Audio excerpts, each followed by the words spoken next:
Astaghfirullah.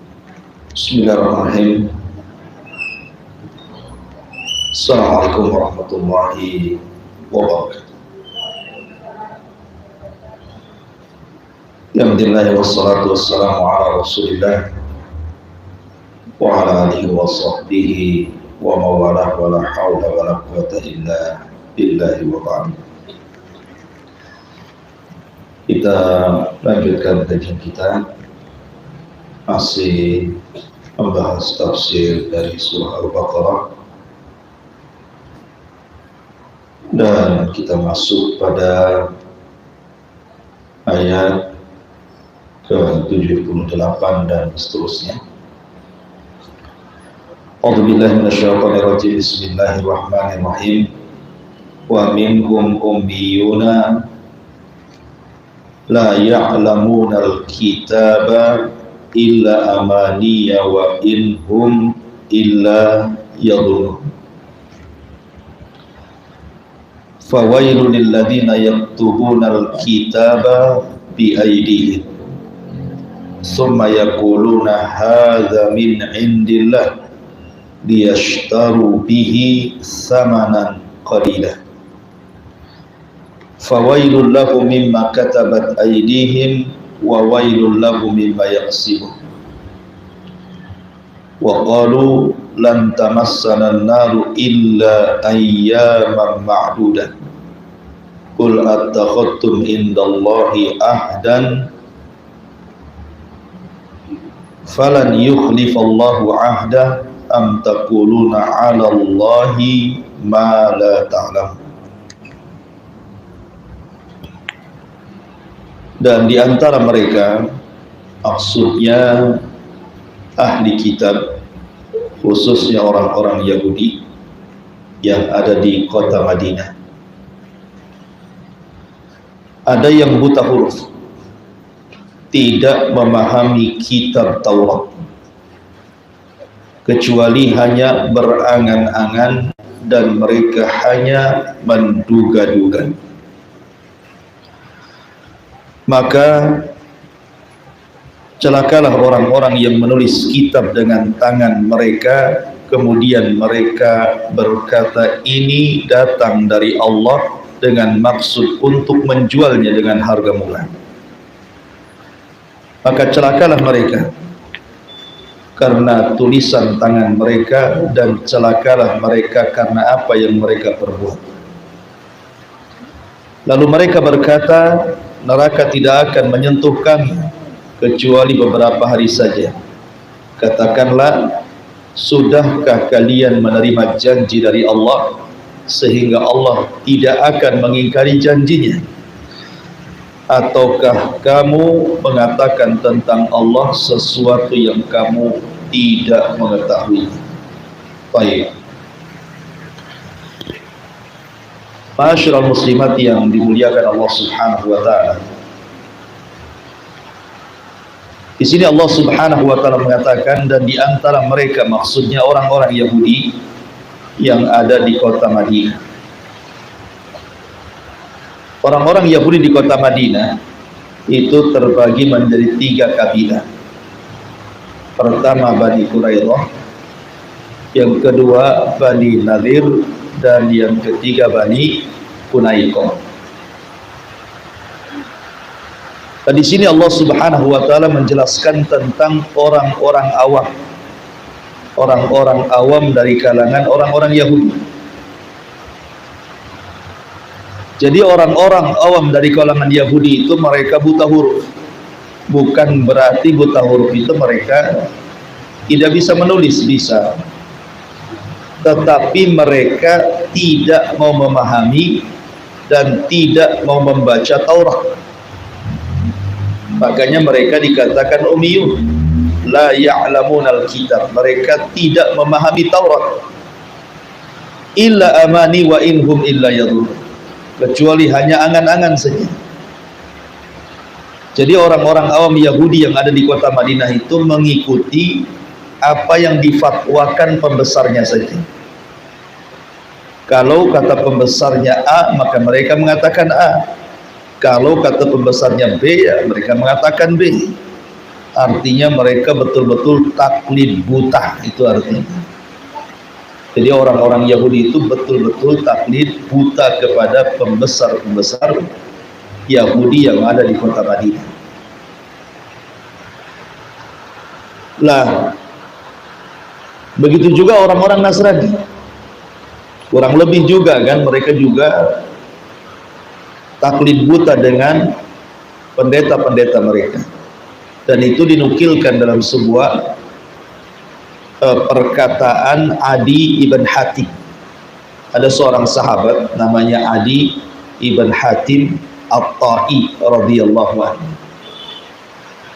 Dia mantan pendeta masuk Islam, Adi ibn Hatim At-Ta'i.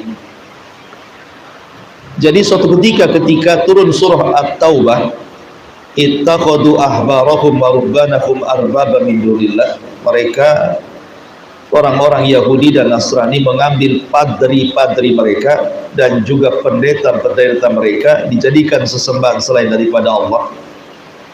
Ketika itu Adi ibn Hatim At-Ta'i protes kepada Rasul dan mengatakan, Rasul, aku ini mantan pendeta, aku tidak pernah melihat ada umatku yang sujud kepadaku atau ruku kepadaku. Kenapa pula di sini Allah Subhanahu wa taala mengatakan mereka mengambil padri dan pendeta mereka dijadikan sesembahan selain daripada Allah? Maka Nabi SAW bertanya kepada Adi ibn Hatim At-Ta'i, bukankah mereka, maksudnya para padri dan pendeta itu, apabila menghalalkan sesuatu yang Allah haramkan, maka diikuti oleh pengikutnya, ataupun mengharamkan sesuatu yang dihalalkan, mereka pun ikut para pengikutnya. Maka kemudian kata Adi ibn Hatim At-Ta'iyah, memang seperti itu. Apa yang dihalalkan pendetanya mereka halalkan walaupun Allah haramkan. Apa yang mereka haramkan mereka juga haramkan walaupun Allah halalkan. Maka Rasul mengatakan itulah yang dimaksud bahwa mereka menjadikan padri dan juga pendeta sebagai Tuhan selain Allah, karena ngikutin pembesarnya, taklid saja. Lah di sini juga di antara sifat-sifat orang Yahudi dijelaskan, dan di antara mereka orang-orang awamnya, orang-orang Arab Yahudi itu ada yang buta huruf. Mereka tidak memahami Taurat, mereka hanya ikut pembesarnya saja. Jadi ketika para pembesar Yahudi mereka mengingkari kerasulan dan kenabian Rasul kita Muhammad SAW, maka mereka pun ikut-ikut mengingkarinya. Makanya Rasul mengatakan, kalau seandainya para pembesar Yahudi itu 10 saja beriman, maka 1 Yahudi Madinah itu ikut beriman. Tapi ketika para pembesarnya mereka kufur, maka orang-orang awam pun ikut kufur dengan kekufuran para pembesarnya. Bisa dimatikan kipas ini sebelah sini, ya, agak dingin. Baik, ma'asyiral muslimat yang dimuliakan Allah Subhanahu wa taala. Sering saya ulang-ulang, sebenarnya para pembesar Yahudi itu mereka sudah mengetahui tentang sifat-sifat Nabi Shallallahu Alaihi Wasallam, dan itu kalau kita melihat dalil-dalil ya di dalam Al-Quranul Karim, contoh saja Allah Subhanahu Wa Taala menyebutkan dalam surah Al-Baqarah ayat 146. Ibu bisa baca ayat 146 surah Al-Baqarah. Allah Subhanahu wa taala mengatakan, alladzina atainahumul kitab ya'rifunahu kama ya'rifuna abna'ahum wa inna fariqam minhum la yaktumunal haqqa wa hum ya'lamun. Dalam surah Al-Baqarah 146 Allah mengatakan, dan orang-orang yang kami berikan Al-Kitab, maksudnya Yahudi dan Nasrani, mereka mengetahui akan adanya Nabi. Maksudnya Rasul sallallahu alaihi wasallam sebagaimana mereka mengetahui anak-anak mereka, tetapi kebanyakan orang-orang itu menyembunyikan kebenaran padahal mereka tahu. Dari sini berdalil bahwa ahli kitab itu betul-betul mengetahui akan kedatangan Nabi, karena mereka mengetahui itu, tidak bisa disembunyikan. Dan ini pernah ditanyakan oleh Umar bin Khattab radhiyallahu anhu. Jadi Umar suatu ketika itu berjumpa dengan tokoh Yahudi namanya Abdullah ibn Salam. Abdullah ibn Salam ini salah satu tokoh Yahudi yang beriman karena dia rajin membaca kitab.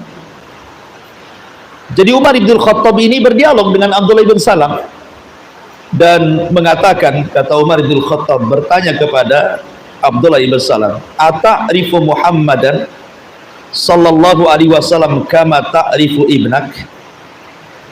Wahai Abdullah ibn Salam, saya ingin bertanya jujur bertanya, apakah engkau mengetahui keberadaan Muhammad sallallahu alaihi wasallam sebagaimana engkau mengenali anak? Apa jawaban Abdullah ibn Salam? Naam, ya. Dia membenarkan, iya. Bal aksar, bahkan lebih banyak mengenal Rasul dibandingkan anak-anaknya. Kemudian beliau mengatakan, ba'atsallahu aminahu fis sama ila aminihi fi ardihi bina'tihi fa'araftuhu. Kata Abdullah bin Salam, Allah telah mengutus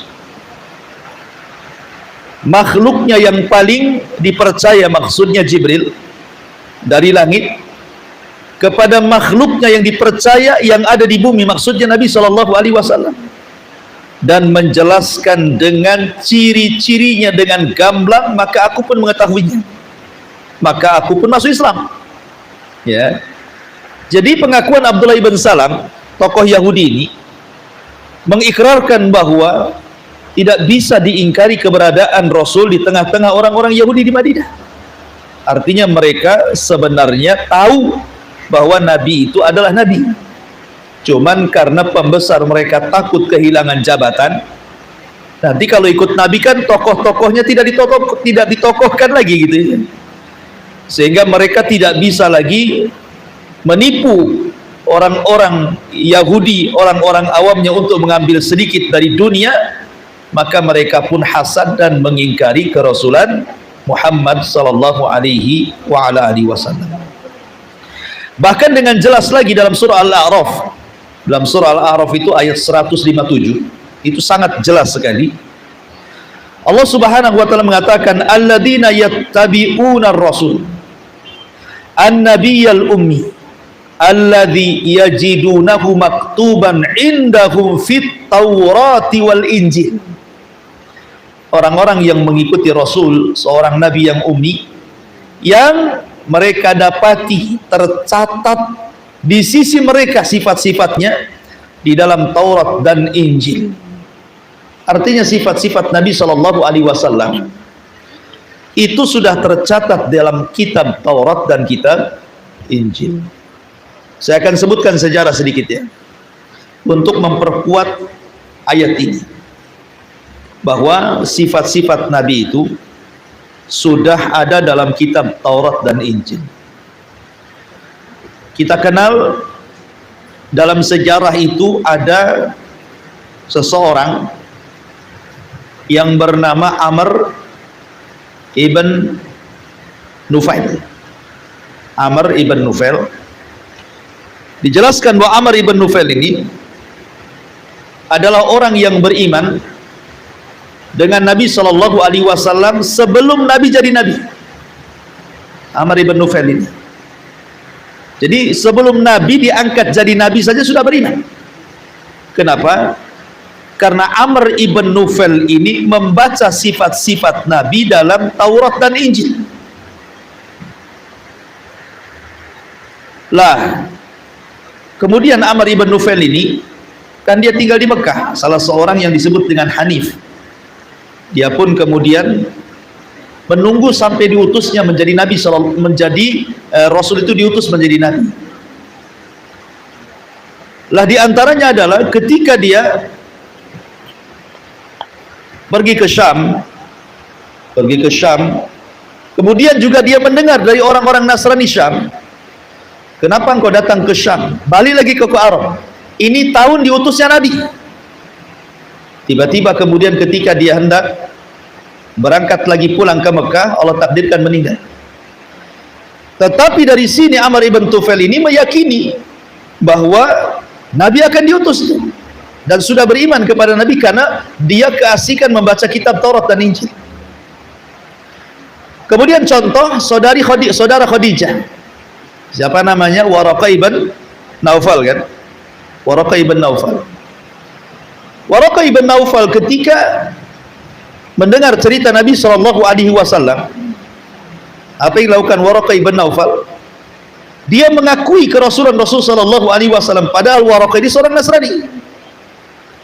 Kemudian dia pun berjanji kalau seandainya Rasul diangkat betul-betul menjadi Rasul dan mendakwahkan dakwah Islam, kemudian diusir oleh kaumnya, maka aku orang yang pertama kali berhadapan dengan kaumnya. Tapi 6 bulan setelah pertemuan Rasul dengan Waraqah meninggal. Dari sini menunjukkan Waraqah beriman sebelum diangkatnya beliau menjadi Rasul kan. Artinya ada pengakuan. Atau contoh yang lain, kisah Buhairah Rahib. Buhairah Rahib ini jauh-jauh sebelum Nabi SAW diangkat jadi Nabi dan Rasul, masih kecil, Rasul masih usia 12 tahun, berjumpa di perjalanan antara Mekah dan Syam bersama Abu Talib. Kemudian Buhairah Rahib mengatakan kepada Abu Talib supaya jangan dilanjutkan perjalanannya karena anak yang kau bawa ini calon Nabi. Dan siapa Buhairah Rahib ini? Seorang rahib Nasrani. Artinya mengetahui bahwa ini calon Nabi. Kenapa? Karena membaca ciri-cirinya dalam Taurat dan Injil masalahnya. Kemudian contoh juga yang lainnya perjalanan Salman Al-Farisi. Kenapa Salman Al-Farisi sampai minggat dari negaranya Persia, padahal dia orang kaya, bapaknya pejabat. Ya, dari segi dunia dia anak satu-satunya disayang oleh bapaknya. Tidak kekurangan hidupnya karena bapaknya tokoh orang kaya lagi dan pemimpin kaumnya lagi. Tapi ketika dia mendapatkan kabar kemudian dari orang Nasrani bahwa akan lahir seorang nabi, dia tinggalkan majusinya masuk ke Nasrani. Kemudian dia belajar dari gereja ke gereja dan begitu seterusnya, dari negara ke negara sampai akhirnya di Mekah. Ya. Kemudian dia melihat Rasul sallallahu alaihi wasallam, kemudian ciri-cirinya itu disamakan dengan apa yang dihabarkan pendeta gurunya yang ada di Turki. Ternyata sama gitu ya. Akhirnya dia pun beriman. Lah dari sini sebenarnya kisah-kisah yang singkat ini menunjukkan bahwa memang keberadaan Rasul itu sudah diakui oleh orang Nasrani atau orang Yahudi di zaman itu. Tetapi sayang orang-orang Nasrani banyak masuk Islam, tapi orang Yahudi justru mereka menentang Rasul. Dan sebagaimana digambarkan di dalam surah Al-Baqarah yang kita bahas ini, wa minhum ummiyuna la ya'lamunal kitaba illa amaniya wa inhum illa yadhunnun. Orang-orang awamnya pula ikut fatwa guru-guru mereka, padri-padri mereka, akhirnya ikut-ikut mengingkari Nabi. Kemudian Allah mengatakan fawailul lil ladzina yaktubunal kitab. Maka celakalah, wailun sering diulang dalam Quran kan, kalimat wailun, wailun lil mutaffifin, wailun likulli humazatil lumazah, fawailul lil ladzina yaktubunal kitab. Apa itu wail? Wail itu artinya doa kebinasaan. Ada yang mengatakan wail itu artinya sebuah lembah di neraka jahanam yang sangat dalam, sangat gelap, sangat busuk dan sangat menakutkan sampai jahanam ketakutan dan istiadah setiap hari kepada Allah dari lembahnya sendiri. Itulah arti wail. Ada yang mengatakan dia satu di antara nama-nama neraka, namanya neraka wail. Di sini Allah mengatakan siapa orang-orang yang akan terancam dengan wail ini, yaitu orang-orang yang menulis kitab dengan tangan mereka sendiri. Kemudian mereka mengatakan ini datang dari Allah untuk bermaksud menjualnya dengan harga murah. Jadi para pendeta Yahudi di Madinah, mereka disuruh untuk menjaga Taurat, menjaga perjanjian Taurat, tapi mereka justru tidak menjaga Taurat dan merubah-rubah Taurat dengan tangan-tangan mereka. Yuharrifunal kalima'an mawadi. Mereka suka merubah-rubah isi Taurat, kemudian mengingkari isi Taurat. Suatu ketika Mu'adz bin Jabal radhiyallahu anhu, Mu'adz ini seorang sahabat Ansor. Mu'adz ini kan seorang sahabat Ansor, artinya tinggal di Madinah dan biasa berjumpa dengan orang Yahudi. Mu'adz ini kan namanya orang Madinah, kumpul di lingkungan orang-orang Yahudi. Karena orang-orang Yahudi itu sebagian mereka bergabung dengan Khazraj dan sebagian mereka bergabung dengan Aus. Artinya orang-orang musyrik Madinah itu berinteraksi dengan orang-orang Yahudi di Madinah itu. Jadi Mu'adz itu tahu persis orang-orang Yahudi karena dia orang Ansar, orang Madinah. Jadi Mu'adz bin Jabal ini bercerita. Ya, apa kata Mu'adz? Mu'adz bin Jabal sebagaimana riwayat Abdullah bin Abbas radhiyallahu anhuma. Ya ma'syaral yahud, ittaqullah wa aslimu faqad kuntum tastaftihuna alaina bi Muhammadin sallallahu alaihi wasallam wa nahnu ahlus syirki wa tukhbiruna nabi annahu mab'utsun wa tasifunahu bi sifatihi. Apa kata Mu'adz? Ini Mu'adz sudah masuk Islam nih. Ya.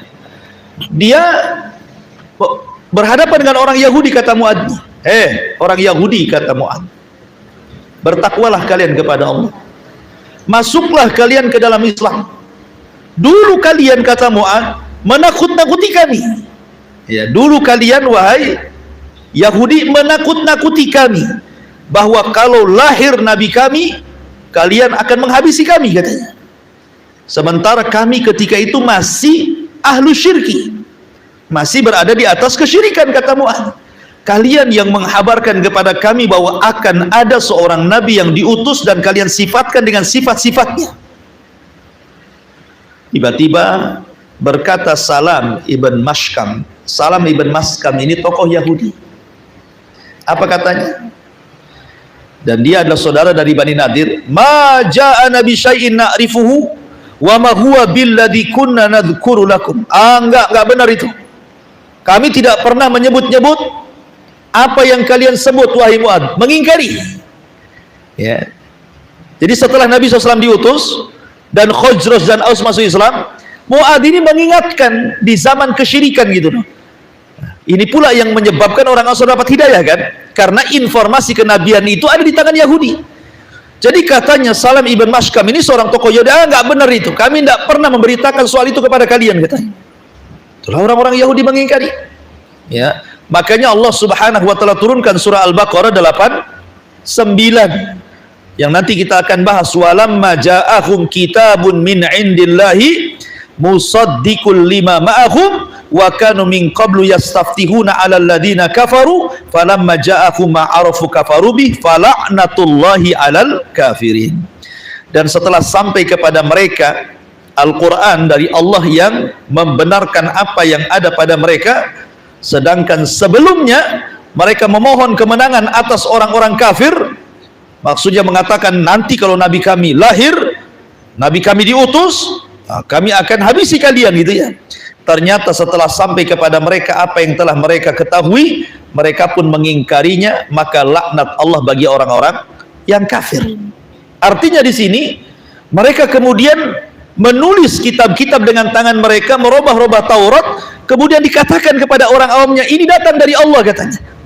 Maka mereka pun menghapus nama Ahmad dan Muhammad dalam kitab-kitab Taurat dan mereka mengatakan hadza min indillah, ini semua datang dari Allah. Makanya Allah mengatakan fawailul lil ladzina yaktubunal kitaba bi aidihim tsumma yaquluna hadza min indillah liyashtaru bihi samanan qalila fawailul lahum mimma katabat aidihim wa wailul lahum mimma yaksibun. Maka celakalah orang-orang yang menulis kitab dengan tangan-tangan mereka sendiri, maksudnya dalam rangka merubah-rubah Taurat.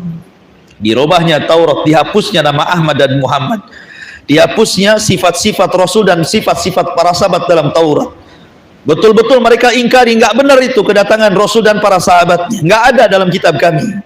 Kemudian mereka menasabkan ini buktinya datang dari Allah Subhanahu wa taala dengan maksud untuk menjual agama mereka dengan dunia dengan harga yang murah, maka celakalah apa yang mereka tulis dan celakalah apa yang mereka perbuat. Ya, itulah orang-orang Yahudi, karena mereka takut hilang jabatan. Sebab kalau menurut mereka kalau ikut Rasul hilang jabatannya kan, nggak jadi pemimpin lagi, jadi orang biasa. Karena Islam itu masalahnya menyamakan orang kaya dengan orang miskin, pejabat dengan rakyat, budak dengan orang merdeka, semua sama di hadapan Islam itu. Karena yang membedakan hanyalah ketakwaan.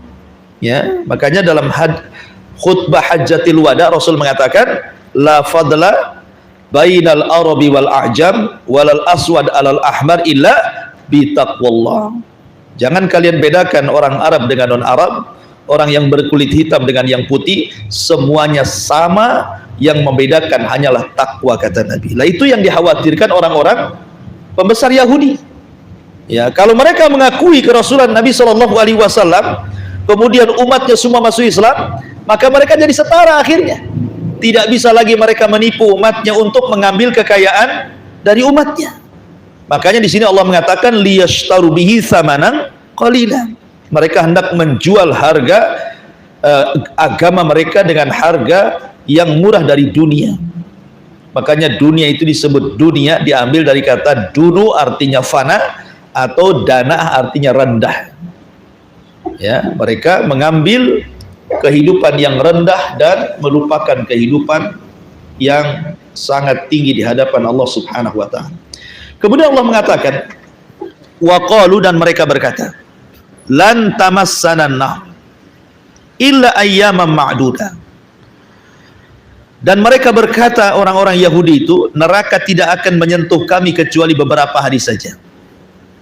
Qul, katakan ya Muhammad, ittakhadtum indallahi ahda, sudahkah kamu menerima janji dari Allah seperti itu, bahwa engkau tidak akan masuk neraka kecuali hanya beberapa hari? Falan yukhlifallahu ahda am taquluna 'alallahi ma la ta'lamun.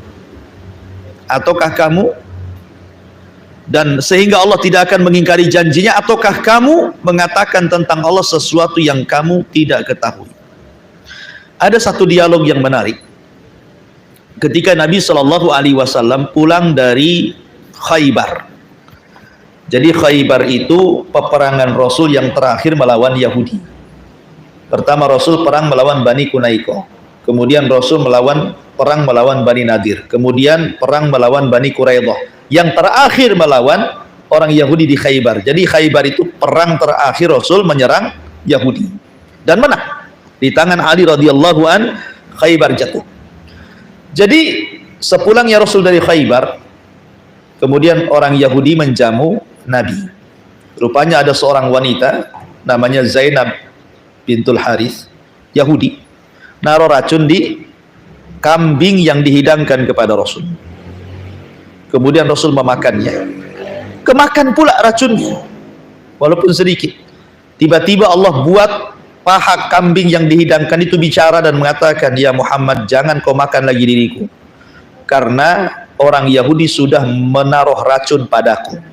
Jadi Allah buat bicara tuh dagingnya, karena sebagai mukjizat ngasih tahu bahwa di daging itu ada racunnya gitu ya.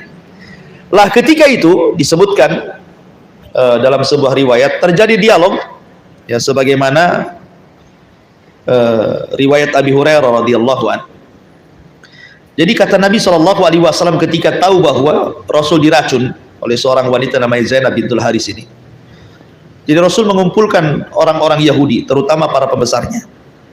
Marah Rasul, ya kan? Kemudian Nabi SAW mengatakan, inni sa'ilukum an syai'in fahal antum sadiqi anhu. Tolong, aku ingin bertanya kepada kalian, jujur jawab. Awas kalau kalian tidak jujur dalam menjawab. Saya ingin bertanya kepada kalian. Maka orang Yahudi mengatakan, na'am ya Abul Qasim, ya kami akan jujur wahai Abul Qasim. Kemudian Rasul mengatakan, man abuku, siapa bapak kalian? Karena orang Arab itu mereka kan berbangga dengan nasab, ya kan? Orang Arab kan berbangga dengan nasab. Mereka selalu menyebutnya, tahukah kalian saya keturunan siapa? Nah, itu, saya ini turunan si anu, si anu, si anu. Itulah orang Arab. Zaman jahiliyah berbangga dengan nasab, gitu ya. Jadi Rasul menyebutkan nasab mereka. Man abukum, siapa buyut kalian? Kemudian orang Yahudi mengatakan Abu Nafulan, bapak kami si Fulan. Menyebutkan yang bukan buyutnya. Karena buyutnya itu orang lemah, bukan orang mulia. Disebutkan pula kemudian orang lain yang memiliki kedudukan. Oh, Rasul marah. Kadzabtum bal abukum fulan. Dusta kalian. Nenek moyang kalian bukan si anu, tapi si ini, katanya kan. Dusta mereka. Kemudian mereka mengatakan, shadaqta ya Muhammad, betul wahai, kami berdusta. Ya, karena malu kalau menyebutkan kakek buyutnya yang lemah, gitu ya. Kemudian pertanyaan yang kedua, kata Nabi SAW, hal antum sadiki an syai'in idza sa'altukum anhu? Apakah kalian akan jujur kalau kutanya lagi? Maka mereka mengatakan, na'am ya Abul Qasim, tentu wahai Abul Qasim. Kemudian kata Nabi SAW, man ahlun nar? Siapa yang akan jadi penduduk neraka, kata Rasul. Siapa yang akan menjadi penduduk neraka? Lihat jawaban orang Yahudi. Faqalu nakuna fiha yasiran summa takhlufuna fiha. Kata orang Yahudi, ya, kami memang penduduk neraka, kata Yahudi, tapi kami akan masuk neraka tapi hanya beberapa hari saja. Dalam riwayat hanya 40 hari saja sebagai ganti ketika Nabi Musa meninggalkan Bani Israel 40 hari kemudian mereka murtad. Ya kan, 40 malam tuh Musa meninggalkan Bani Israel, mengambil Taurat, tiba-tiba mereka kemudian menyembah patung yang dibuat oleh Samiri. Ya. Mereka mengatakan, ya, kami akan masuk neraka tapi paling lama 40 hari saja, katanya. Itu sebagai ganti karena penyelewengan bapak kami sudah murtad selama 40 malam ketika Musa meninggalkan mereka. Kan? Masuk neraka tapi paling lama 40 hari, habis itu masuk surga. Selebihnya, kata orang Yahudi, kalian yang akan menggantikan kami di neraka, katanya. Kan kurang ajar tuh. Ya. Rasul mengatakan, siapa penduduk neraka? Mereka mengatakan, ya, kami, tapi kami paling lama 40 hari, habis itu kalian yang lama, katanya. Kata Nabi SAW, wallahi la nakhlifukum fiha abad. Demi Allah, kami tidak mungkin menggantikan posisi kalian di neraka, kata Rasul. Kemudian dari sinilah turun ayat yang kita baca, ya, lan tamassana nar illa ayyamam ma'dudah. Kata orang Yahudi, kami tidak mungkin masuk neraka kecuali beberapa hari saja, paling lama 40 hari, katanya. Kemudian setelah itu Rasulullah SAW bertanya lagi, saya akan bertanya lagi kepada kalian, kalian harus jujur jawab. Kemudian mereka mengatakan, ya. Kemudian Rasul mengatakan, hal ja'altum fi hadihi syati summan? Apakah kalian meletakkan racun di paha kambing ini?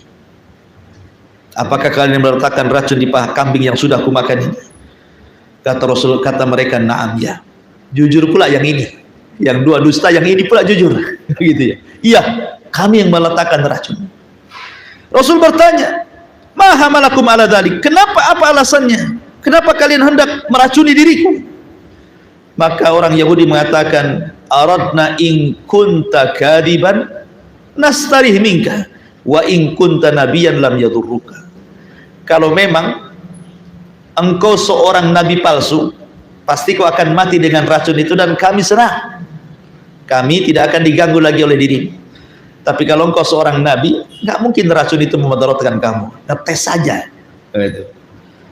Tetapi Nabi SAW kan diberikan fisik kuat. Kuat sekali fisiknya.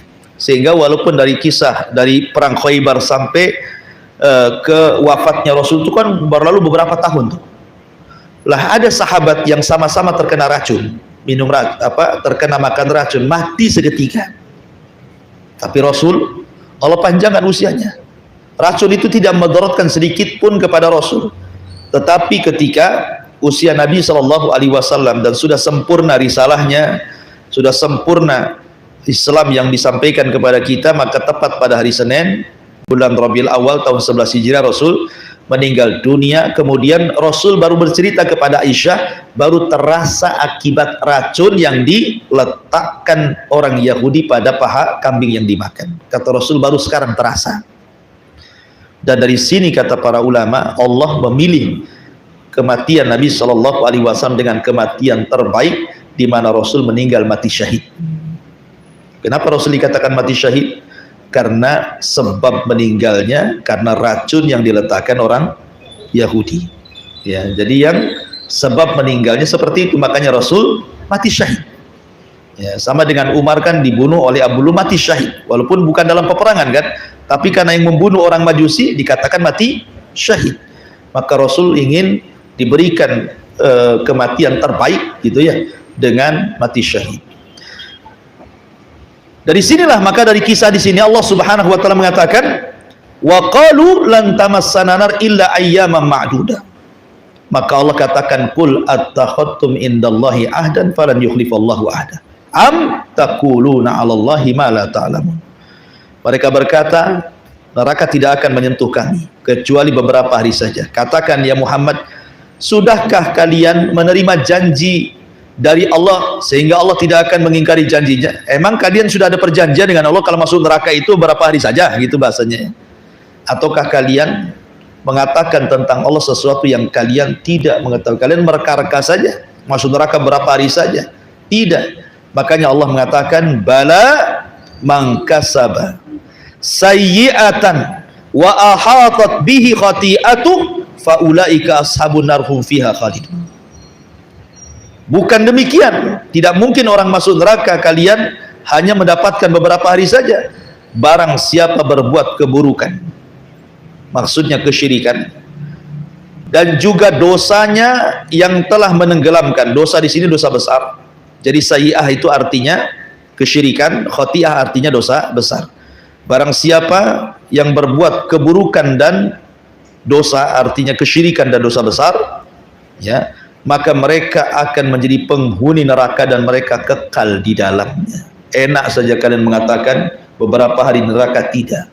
Bahkan kaedahnya siapapun yang melakukan kesyirikan dan juga dosa besar, maka mereka akan dikekalkan di dalam neraka. Tentu di sini ada perbedaan antara syirik dan dosa besar. Ya, bagi yang melakukan kesyirikan artinya kekekalan yang selamanya. Bagi yang dimaksud dosa besar artinya lamanya di neraka, sehingga dia akan tinggal di neraka cukup lama. Makanya dari istilahkan khalidina fiha, dan mereka dikekalkan di dalamnya. Dan biasanya kalau Allah Subhanahu wa taala menyebutkan ashabun nar, pasti juga menyebutkan ashabul jannah. Dan Allah mengatakan walladzina amanu wa amilus solihat ulaika ashabul jannah hum fiha khalidun. Dan orang-orang yang beriman dan mengerjakan kebaikan, mereka itulah penghuni sorga dan mereka akan kekal di dalamnya selamanya. Wallahu alam. Ini tafsir sampai ayat ke-82. Taib, sebelum saya tutup, silakan kalau ada yang mau bertanya.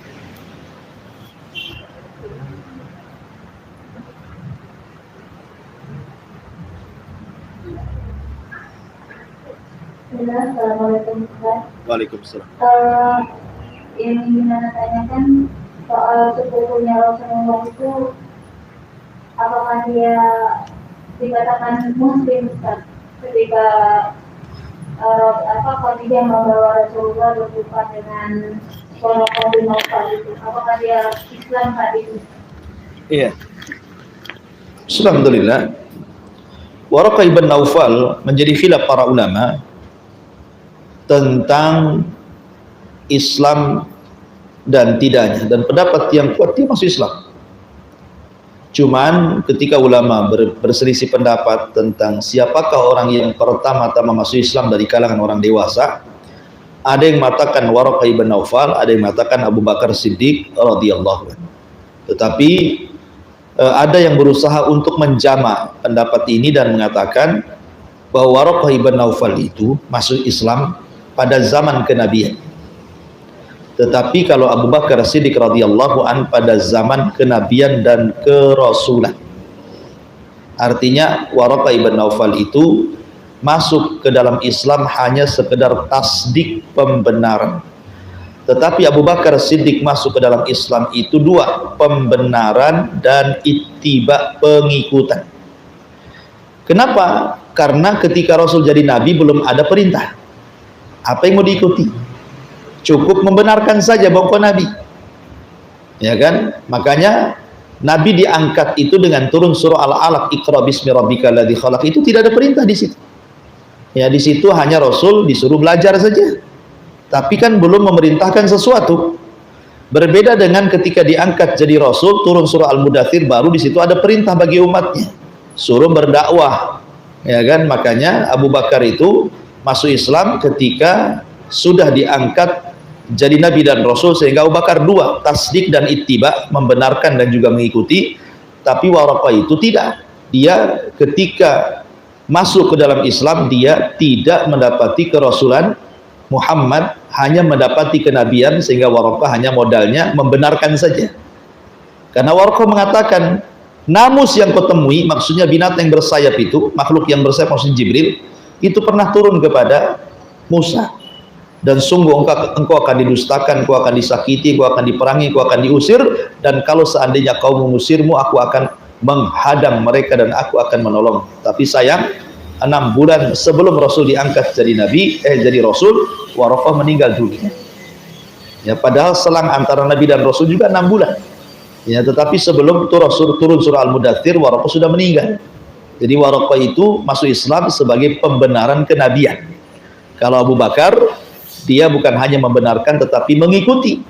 Ya, makanya Abu Bakar itu ini yang dirojekkan para ulama, bahwa Abu Bakar orang yang pertama kali masuk Islam dari kalangan orang dewasa setelah diangkatnya jadi Rasul, gitu ya. Wallahu a'lam.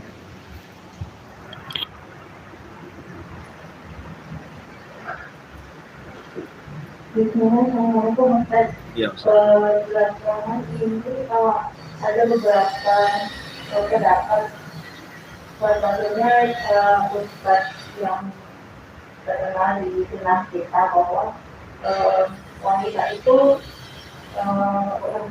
para pemuda dulu itu istilahnya belajar itu hanya sekali seminggu gitu. Sementara kita ini kan sering di zaman sekarang lebih sering. Nah, dan ini aja juga kita merasa itu kan masih sangat bodoh dan sering mengulang juga tetap kita tidak pintar gitu. Dan ini pernyataan itu membuat kita jadi lebih atau kurang ini kan. Itu gimana yang bisa dilakukan? Iya, alhamdulillah. Nabi SAW mengatakan, talabul ilmi fadilatun ala kulli muslim, bahwa belajar itu kewajiban bagi setiap muslim. Tambahan wal muslimat memang dhaif, tetapi ketika disebut muslim maka masuk padanya muslimah. Umumnya kalau lafaz laki-laki disebut berarti perempuan masuk di dalamnya. Seperti umpamanya ibu mengucapkan assalamualaikum, ya berarti kum ini kan laki-laki, harusnya assalamualaikum. Nah, ya, tetapi kalau sudah disebut kum berarti masuk padanya perempuan juga, gitu ya. Baik, terkait dengan masalah mengikuti ta'lim di zaman Rasul, sebenarnya tidak ada nas yang jelas tentang apakah wanita di zaman Rasul itu seminggu sekali hadir di majelis ta'lim Nabi. Tidak ada nas yang jelas. Dari mana tahu kalimat seminggu sekalinya itu? Ya kan? Cuman ada riwayat-riwayat Nabi SAW berdakwah kepada kaum wanita. Ya, memang kondisi Rasul di zaman itu juga tidak menetap. Lain dengan banyak ustadz di zaman sekarang kan menetap. Karena Nabi SAW itu harus safar, harus berjihad, kadang-kadang berhari-hari, berminggu-minggu, berbulan-bulan, kemudian pulang lagi. Dan di zaman itu kan mereka hanya mengandalkan Nabi. Ketika Nabi Rasul masih hidup, maka mereka mengandalkan Rasulullah, kan begitu. Mereka mengandalkan Rasul, atau kalaupun tidak datang kepada Abu Bakar bertanya. Jadi kehidupan mereka berbeda dengan kehidupan kita. Sehingga kalau seandainya kemudian memfatwakan wanita harus dibatasi seminggu sekali harus belajar, itu belum ada fatwa dari kalangan ulama tentang masalah ini. Ya, saya belum pernah mendengar ada fatwa kalau perempuan tuh kalau bisa jangan sering-sering belajar. Dari mana gitu. Justru kalau semakin banyak belajar maka semakin banyak pengetahuan. Karena terkadang ada suaminya sibuk dunia, istrinya yang meluangkan belajar, sehingga ketika pulang istri yang berbagi ilmu dengan suaminya. Sebagaimana Umar bin Khattab punya saudara seiman yang dipersaudarakan. Umar kerja, nanti saudaranya yang ngaji. Kalau Umar datang ditanya apa yang kau dapati dari Nabi. Kemudian nanti Umar yang ngaji, saudaranya yang kerja. Kemudian kalau Umar pulang, maka Umar menceritakan apa yang dapatkan dari Nabi. Seperti itu, saling mengisi. Ya. Dan ilmu sendiri bisa menjadikan rumah tangga itu tenang. Ibu bisa lebih mendidik anak-anak dengan ilmu. Lah kalau seminggu sekali gitu kan, sementara kita bisa mengaji tiap hari, kenapa tidak? Selama tidak mengabaikan hak-hak kewajiban bagi seorang istri kalau yang punya suami. Kecuali kalau saya mengabaikan, ya dilarang, tidak boleh. Ya demi ngaji akhirnya ibu nggak masak, itu kan kurang ajar, nah. Gitu ya. Ngajinya rajin tapi masaknya tidak mau, asih COD terus, kasihan lah suaminya.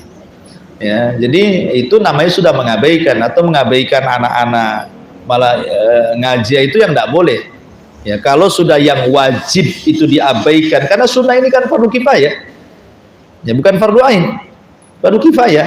Ibu nggak ngaji pun tidak berdosa, tapi kalau mengaji dapat pahala, dapat ilmu kan itu ya. Ya, tetapi kan pekerjaan di rumah melayani suami kan wajib hukumnya. Ya kalau sudah mengabaikan keluarga, ya lain ceritanya. Ya, tetapi kalau umpamanya mengaji setiap hari, umpamanya datangkan ustadz ke rumah belajar ngaji tahsin, ya makin lebih baik lah kalau memang punya kemampuan seperti itu. Ya, wallahu alam, kalau ada fatwa seperti itu malah saya bertanya dari mana dalilnya. Gitu ya. Oh, dibatasi seorang wanita thalabul ilmi itu dari mana? Wallahu alam.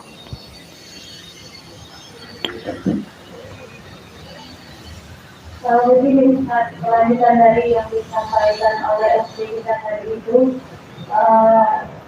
kebanyakan gitu yang banyak menghadiri. Jadi wanita itu sebaiknya berada di dalam rumah dan belajar dari internet itu jauh lebih bagus daripada datang ke sering keluar rumah menghadiri majelis ilmu. Itulah yang dijadikan sekarang yang lagi heboh diperbincangkan bahwa jangan sering-sering ngaji, cukup hanya belajar dari internet. Sekarang dulu waktu belum ada ide internet gimana tuh kondisinya? Sebelum ada internet. Kalau saya bertanya, sebelum ada internet, sebelum ada YouTube, apa perempuan di rumah jam ngaji sama siapa? Ya. Yang kedua juga, ya itu kan alternatif. Ya alternatif. Kalau memang banyak fitnah di luar, kemudian di rumah bisa ngaji, nggak ada masalah. Tetapi bagaimanapun lezatnya orang thalabul ilmi itu tidak akan didapat kecuali di majelis ilmu. Nggak akan didapat. Ibu nongkrong di internet situ, di YouTube, nggak akan dapat kelezatan thalabul ilmi. Kenapa? Karena tidak ada adab-adab thalabul ilmi, nggak ada. Nggak mungkin ibu kayak gini nongkrong buku, bawa pena, depannya YouTube sampai selesai, itu nggak yakin. Mana ada? Nggak ada ceritanya. Yang sambil buka jilbab, sambil makan permen, sambil apa, ada ngunyah-ngunyah. Coba di sini ngunyah-ngunyah bu, nggak mana berani. Sambil bawa mie, sambil makan dengar ustaz, mana bisa? Nggak ada adabnya. Ya, sehingga dapat pengetahuan tapi tidak dapat adab thalabul ilmi. Itu kalau di rumah, ya kan? Tapi kalau di majelis ilmu, selama bukan masafah safar. Kalau bukan masafah safar artinya kalau sudah safar kan tidak boleh karena harus ada mahramnya kan. Ya, tapi kalau masafah tidak safar di sekitar kita saja, ya masih di sekitar sini saja gitu, Batam Center kan bukan masafah safar. Ke pasar saja tidak harus pakai mahram kalau bukan safar itu kan. Kecuali kalau safar lain gitu ya. Nggak ada di daurah di Tanjung Pinang ngapain? Ya. Nah kalau sekitar ini ada pengajian apa salahnya? Yang di rumah ya juga jangan diabaikan. Artinya sekalian juga hadir di majelis ilmu, juga di rumah juga kita belajar. Alhamdulillah Allah mudahkan dengan adanya ustaz-ustaz kita live di internet gitu kan. Alhamdulillah. Ya memang betul kita katakan kalau memang maslahat di rumah seperti sholat ada perintahnya. Ya kan, sholat itu ada perintahnya. Memang wanita di rumah lebih baik, tetapi juga tidak dilarang kan ke masjid, tidak dilarang. Maka mengaji juga sama. Mungkin kalau di rumah ya lebih baik, tapi kalau keluar apa dilarang? Tidak ada larangan. Wanita tidak boleh belajar di luar rumah. Cuman harus ada adab-adabnya kan, tidak membawa fitnah, macam-macam lah. Sebagaimana orang datang ke masjid pun ada adab-adabnya. Maka ke tempat pengajian pun sama. Cuman kalau seandainya banyak madaratnya, tentu di rumah lebih baik. Ya, karena maksudnya banyak madarat itu banyak fitnah di jalan, kemudian berkumpulnya ibu-ibu juga bukannya ngaji, malah habis ngaji malah gosip, gak jelas ke sana sini kan. Habis dapat pahala dapat dosa, pulangnya draw lah, kosong-kosong akhirnya. Habis ngasih gibah gitu ya. Ya kalau memang banyak madaratnya lebih baik di rumah. Tapi sekarang kan yang dirasakan kan tadi ibu katakan banyak manfaatnya.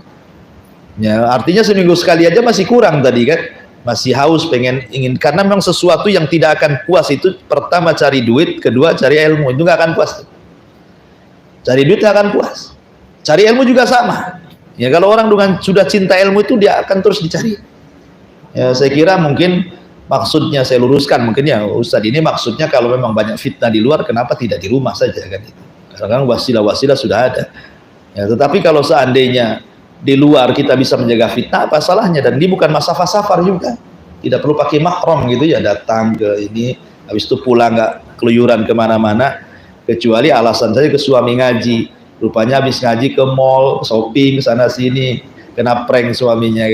Nah itu lainlah ceritanya, itu kan sudah dibelokkan itu arahnya. Kalau memang datang dari rumah ngaji habis itu pulang lagi, kemudian nampak hasilnya, ilmunya, akhlaknya, kan lebih baik lagi. Ya bisa lebih mendidik keluarganya lagi. Wallahu alam. Ya, saya belum dengar ya, baru dengar dari ibu lah kalau ada fatwa seperti itu. Iya. Ya, saya kira cukup. Ada lagi? Waalaikumsalam. Mau bertanya, Ustaz, terkadang kita mendengar ada dai-dai atau ustaz yang mungkin tidak satu manhaj dengan kita, terus kita menyampaikan lagi kepada orang yang belum belajar atau orang yang belum tahu, apakah ini termasuk kita membicarakan kekurangan atau kesalahan tersebut? Ya, alhamdulillah. Kalau seandainya memang ada seorang pendai dan jelas yang disampaikannya memang menyesatkan, memecah belah gitu kan, membuat syubhat, ya tidak mengapa kita memberitahu orang, nggak perlu ngaji kepada ustadz ini nampaknya bermasalah gitu kan. Tetapi kan ketika kita menghujat ataupun memberitahu kan kita harus menguasai medan dulu. Jangan pula merasa benar yang lain salah dulu kan itu ya. Artinya kita punya barometer, kaedah-kaedah bahwa apa yang disampaikan ini nggak benar. Contoh namanya ajaran Syiah gitu kan, yang sudah jelas disepakati, atau unsur-unsur khawarij ada di situ gitu ya, atau nampaklah seseorang itu mencaci maki dan yang lain sebagainya ya. Ya kalau memang sudah jelas dengan pengetahuan yang jelas kita menghindarkan manusia dari dia, ya memang itu sebuah kewajiban supaya jangan terkena syubhatnya ya, dan tidak termasuk ghibah gitu ya. Nah, tetapi kalau kita ilmunya sedikit, hanya kata ustadz nggak boleh ngaji sama si ustadz si anu, akhirnya kita ngikuti ustadz ini, itu ya taklid ibu ya. Iya. Makanya pentingnya banyak ilmu itu supaya bisa membedakan mana yang hak, mana yang batil. Ada ustadz yang itu yang anak-anak dari mana-mana, terus ketika hujan beliau mungkin benar gitu, terus saya bilang kalau ustadz itu tauhidnya saja sudah tidak lurus, jadi saya menganggap hujan beliau tidak diambil gitu. Iya, kalau memang itu kan syubhat namanya, penebar syubhat ya. Kalau sudah banyak syubhatnya ya tidak perlu diikuti. Dan kalaupun kita nasihati, nggak usahlah anti belajar sama si anu, syubhatnya banyak kali, nah, nggak ada masalah ya, dengan pengetahuan kita gitu ya, bahwa ini nggak benar ini. Nah, kalau sudah nggak benar ngapain diikuti? Dan kita ngajak orang supaya jangan pula dia ikut, akhirnya ikut nggak benar juga kan gitu. Karena tidak semua itu pendakwah itu mendakwahkan ke jalan Allah. Makanya ada hadis Nabi SAW, ada para duat itu yang yad'u ila abwabi jahannam, mereka menyeru kepada pintu-pintu neraka jahannam. Makanya ada namanya ulamaul khair, ada ulama su', ya kan? Ada ulama yang baik, ada ulama yang jahat gitu ya. Dan di zaman sekarang kan banyak ulama-ulama jadi-jadian di YouTube itu ya. Ya banyak yang hujat-hujat asatid, hujat-hujat ulama, dia sendiri asal-asalan gitu. Sekarang banyak ustaz-ustaz jadi-jadian. Ya, gak jelas dengan banyaknya medsos kan. Makanya harus lebih hati-hati Bu, kalau melihat medsos itu harus disaring, karena terlampau banyak orang yang mengaku-ngaku bukan ustaz jadi ustaz, hanya modalkan peci, serban gitu ya, bisa ceramah, bisa ngomong, isinya semua syubhat. Makanya perlu kehati-hatian di zaman sekarang mencari ilmu itu. Wallahu a'lam. Ya, cukup. Subhanakallahumma bihamdika, asyhadu an la ilaha illa anta, astaghfiruka wa atubu ilaik. Wallahu ta'ala. Assalamualaikum warahmatullahi wabarakatuh.